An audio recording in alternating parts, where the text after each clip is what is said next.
Hello दोस्तों, स्वागत है आपको अपने YouTube चैनल ABC2XYZ NCERT में। तो आज की वीडियो में हम लोग सीखने वाले हैं आदेशात्मक वाक्यों को इंग्लिश में कैसे अनुवाद करेंगे। इसका बहुत ही ज़रूरी है। आप इसको ट्रांसलेशन के रूप में भी प्रयोग कर सकते हैं और अधिक इसका उपयोग होता है स्पोकन के रूप में। तो यदि आप स्पोकन भी सीखना चाहते हैं तो भी इसको अच्छा से देखिएगा, बहुत ज़रूरी है क्योंकि इसका ज़्यादातर उपयोग स्पोकन में ही किया जाता है, यानी बोलने में किया जाता है। किसी से बात करना हो, किसी से कोई काम करवाना हो तो इसका उपयोग किया जाता है। आदेशात्मक का मतलब होता है किसी से कोई काम करवाना। मान लीजिए आपसे कोई बोल रहा है जे 1 गिलास पानी लाओ, तो इसका मतलब क्या हुआ, आपको आदेश दे रहा है बेंच पर खड़ा हो जाओ। तो क्या कर रहा है, आपसे आदेश कर रहा है। ठीक है, बॉल को जला दो, क्या कर रहा है, आपसे आदेश किया जा रहा है। ठीक है, तो इसी प्रकार के वाक्यों को हम लोग इस वीडियो में बनाना सीखेंगे।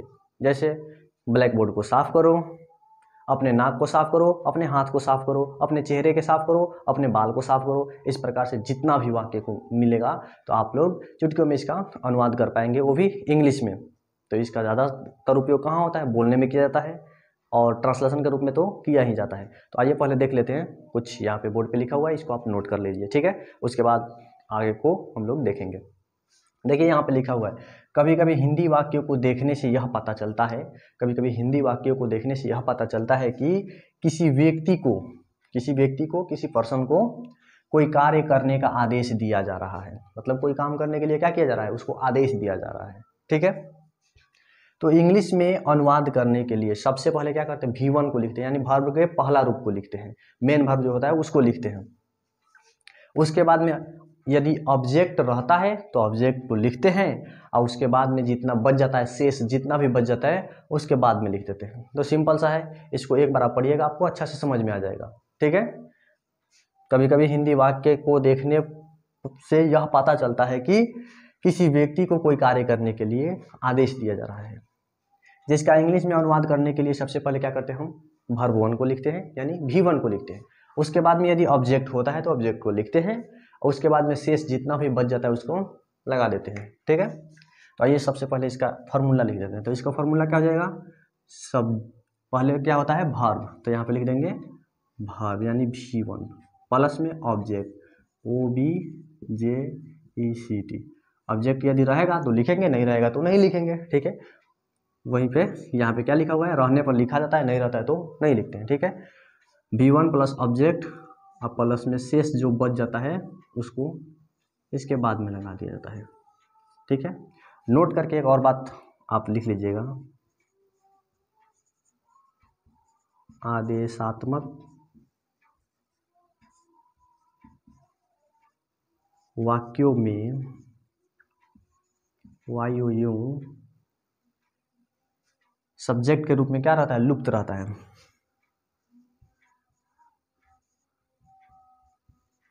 सब्जेक्ट के रूप में लुप्त रहता है। लुप्त रहता है का मतलब क्या हुआ, यानी इसको हम लोग नहीं लिखते हैं। यदि कहीं सेंटेंस में मिलेगा तुम पानी लाओ, तो यहाँ पे तुम का स्पेलिंग ये होता है ना, तो उसको हम लोग नहीं लिखेंगे, यानी लुप्त रहता है। ठीक है, तो आइए देखते हैं इस पे कुछ एग्जाम्पल को बनाकर, जिससे आपको और ही क्लियर से समझ में आ जाएगा। ठीक है, और अच्छा से समझ में आ जाएगा। जैसे मान लीजिए यहाँ पे लिखा गया है 1 गिलास पानी लाओ,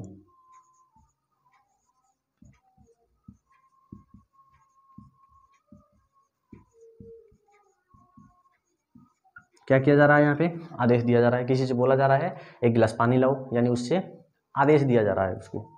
तो कैसे बनाएंगे, सबसे पहले यहाँ पे लिखा हुआ है, क्या लिखा हुआ है, सबसे पहले क्या करते हैं, वर्ब को लिखते हैं।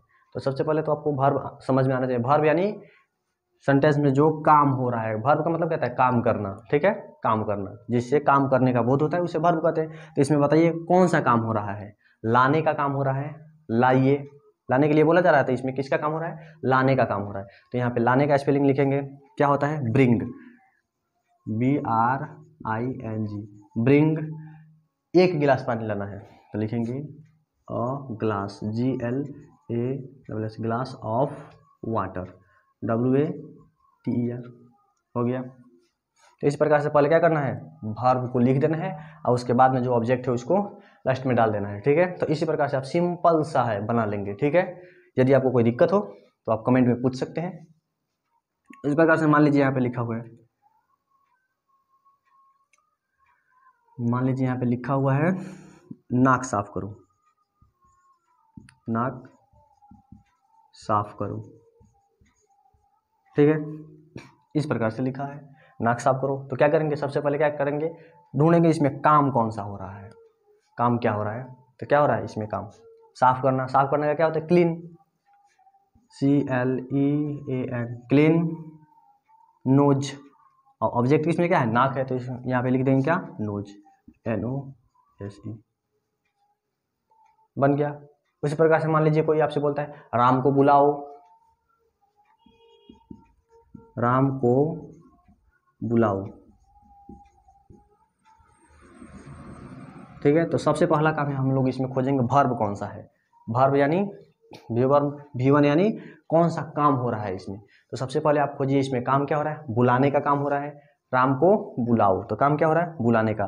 तो क्या करेंगे, यहाँ पे लिखेंगे कॉल, CALL, और राम को तो यहाँ पे लिखेंगे कॉल राम।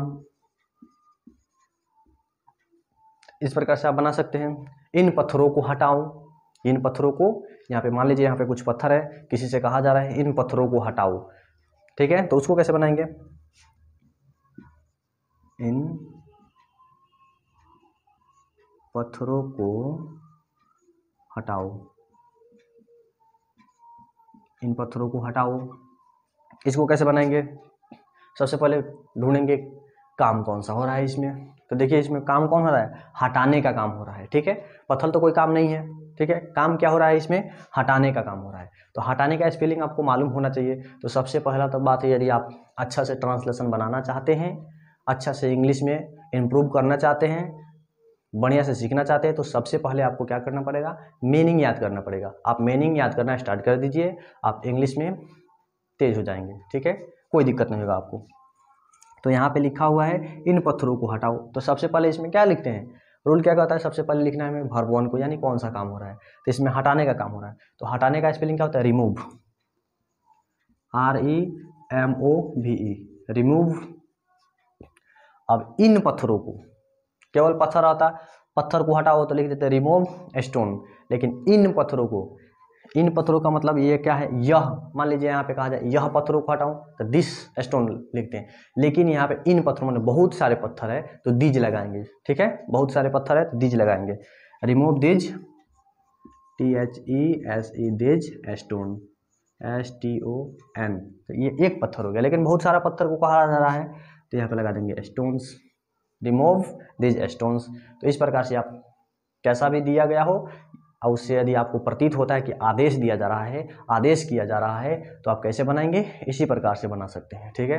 तो आप इसको बढ़िया से नोट कर लीजिए, और यदि आपको समझ में नहीं आया है तो एक बार और वीडियो को शुरू से देख सकते हैं, आपको अच्छा से समझ में आ जाएगा। यदि समझ में आ गया है तो आप ऐसे ही कुछ सेंटेंसों को सोच कर आप बनाने का प्रयास कीजिए। यदि नहीं बनता है तो आप कमेंट के माध्यम से हमसे पूछ सकते हैं, ठीक है। तो आइए कुछ और देखते हैं। जैसे मान लीजिए शीघ्र ही पुलिस को बुलाओ, ऐसे कोई कह दे शीघ्र ही पुलिस को बुलाओ,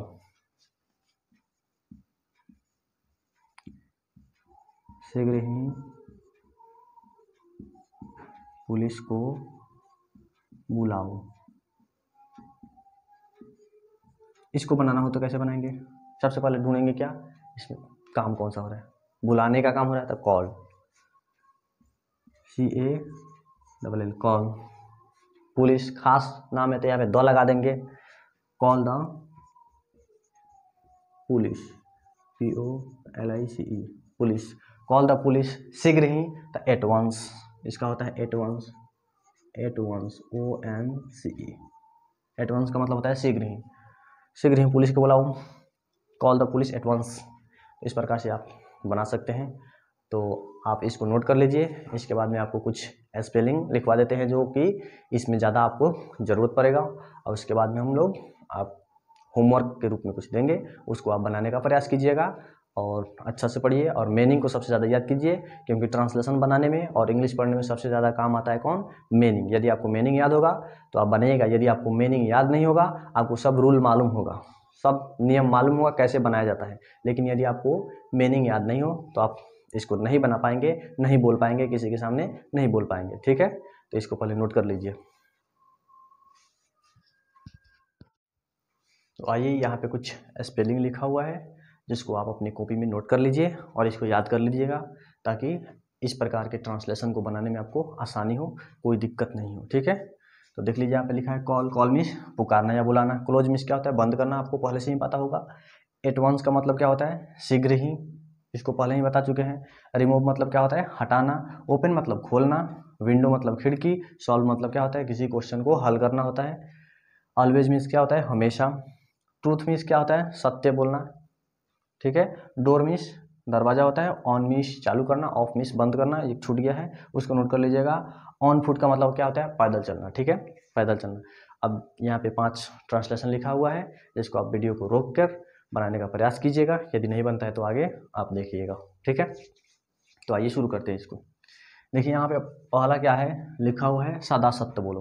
क्या लिखा हुआ है, सदा सत्य बोलो। तो सदा या हमेशा का क्या होता है, ऑलवेज होता है। यहाँ पे लिखा हुआ था, कहाँ, यहाँ पे लिखा है ऑलवेज, तो इसका हमेशा भी होता है। और एक और लिख दीजिएगा सदा।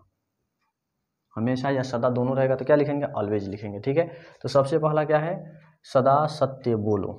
तो सबसे पहले क्या बताए थे आपको, खोजना है इसमें वर्ब 1, यानी काम क्या हो रहा है, बोलने का काम हो रहा है। ठीक है, तो यहाँ पे बोलने का क्या होता है, स्पीक होता है। SPEAK, यहाँ पे लिख देंगे SPEAK, स्पीक। ठीक है, स्पीक ट्रूथ। सत्य का क्या होता है, ट्रूथ, TRUTH। ठीक है, ट्रूथ। अब सदा है तो यहाँ लगा देंगे ऑलवेज, ALW, क्या लिखा हुआ है, ALWAYS। इस प्रकार से हो गया, बन गया सदा सत्य बोलो। उस प्रकार से देख लीजिए क्या है, दरवाज़ा बंद करो। दरवाज़ा बंद करो लिखा हुआ है, तो क्या करेंगे, सबसे पहले वर्ब खोजेंगे। इसमें वर्ब क्या है, बंद करना। बंद करना का आपको मालूम हुआ क्या होता है, लिखा हुआ है बंद करना का क्या होता है, क्लोज। क्लोज होता है, तो यहाँ पर लिख देंगे क्लोज, CLOSE, क्लोज। उसके बाद में है दरवाज़ा बंद करो। ऑब्जेक्ट के रूप में क्या है, दरवाज़ा। दरवाज़ा का क्या होता है, डोर। लिख देंगे यहाँ पे डोर, DOOR, क्लोज डोर। और यहाँ पे खास दरवाज़ा होगा तो यहाँ पे द लगा दीजिएगा। AN द का उपयोग कहाँ होता है, इसको हम लोग ग्रामर में बढ़िया से डिटेल से पढ़ेंगे। ठीक है, अभी तो ये ट्रांसलेशन पढ़ा रहे हैं, 2-3 दिन बाद यहीं पे आपको क्या पढ़ा जाएगा, ग्रामर पढ़ाया जाएगा, बिल्कुल बेसिक से।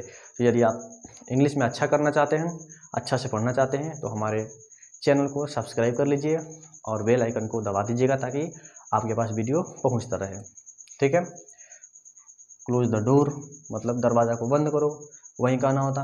दरवाज़ा को खोलो तो ओपन द डोर, इस प्रकार से आप बोल सकते थे। वहाँ पैदल जाओ, वहाँ पैदल जाओ। तो सबसे पहले आपको इसमें जितने भी टर्म, जितने भी शब्द दिया है, उसका स्पेलिंग आना चाहिए। तो देखिए इसमें वर्ब क्या है, वहाँ पैदल जाओ। जाओ, जाने का काम हो रहा है, तो जाने का स्पेलिंग तो आपको पता होगा, क्या होगा, गो। गो। वहाँ क्या बोल रहा है, पैदल जाओ, वहाँ पैदल जाओ। तो इसमें ऑब्जेक्ट क्या है, वहाँ, तो वहाँ का क्या होता है, देयर, THERE, देयर। यहाँ का क्या होता है, हेयर। ठीक है, गो देयर, कैसे जाना है, पैदल चल के जाना। तो पैदल का क्या होता है, इसमें देखिए लिखा हुआ है ऑन फुट, तो यहाँ पे लिख देंगे ऑन फुट, FOOT। इस प्रकार से बनकर रेडी हो गया। तो इसमें कोई झंझट वाला बात नहीं है। यदि आप अच्छा से समझ गए होंगे, यदि आप अच्छा से समझ गए होंगे तो आपको बनाने में कोई कठिनाई नहीं होगा। बस आपको स्पेलिंग याद होना चाहिए और रूल मालूम होना चाहिए, क्या करना है। सबसे पहले कि इसको लिखना है। इसमें यदि तुम लिखा होगा कहीं पे तो उसको नहीं लिखते हैं, पहले ही बता चुके हैं। इस प्रकार के वाक्यों में क्या, यू लुप्त रहता है। यदि तुम कहीं पे दिया होगा तो हम लोग उसको नहीं लिखेंगे, इसको ध्यान में रखिएगा। उसके बाद है खिड़की खोलो। खिड़की खोलो, किसी से कहना होगा खिड़की खोलो। ठीक है, तो किस प्रकार से बोलेंगे, खोलना का क्या होता है, ओपन, OPEN, ओपन। खिड़की खोलना है तो विंडो, WINDO, विंडो मीन्स खिड़की होता है। उसी प्रकार से इन प्रश्नों को हल करो। इन प्रश्नों को हल करो, किसी को कहना है इन प्रश्नों को हल करो, तो किस प्रकार से बोलेंगे या किस प्रकार से बनाएंगे, इन प्रश्नों को हल करो। तो सबसे पहले तो हमको खोजना है वर्ब क्या है इसमें, हल करना, तो लिखेंगे सॉल्व, SOLVE, सॉल्व। इन प्रश्नों को मतलब एक होता तो यह प्रश्न को हल करो तो दिस लगा देते हैं, लेकिन यहाँ पे बहुत सारे प्रश्न दिया है, इन प्रश्नों को तो दिस लगा देंगे। ठीक है, solve this question, THES this. और प्रश्न का क्या होता है, क्वेश्चन, QUES TION, थोड़ा सा देख लीजिएगा, यहाँ पे बहुत सारे प्रश्न हैं तो यहाँ पे एस लगा देंगे, इसको मिटा देते हैं, ठीक है। इसको पहले नोट कर लीजिएगा, यहाँ पे एस लग जाएगा। एक क्वेश्चन होता तो, एक प्रश्न होता तो केवल क्वेश्चन लिख देते, लेकिन बहुत सारे प्रश्न हैं तो क्या लिखेंगे, क्वेश्चंस, सॉल्व दिस क्वेश्चंस। तो इस प्रकार से आप आगे बनाने का प्रयास कीजिएगा। तब तक के लिए जय हिंद।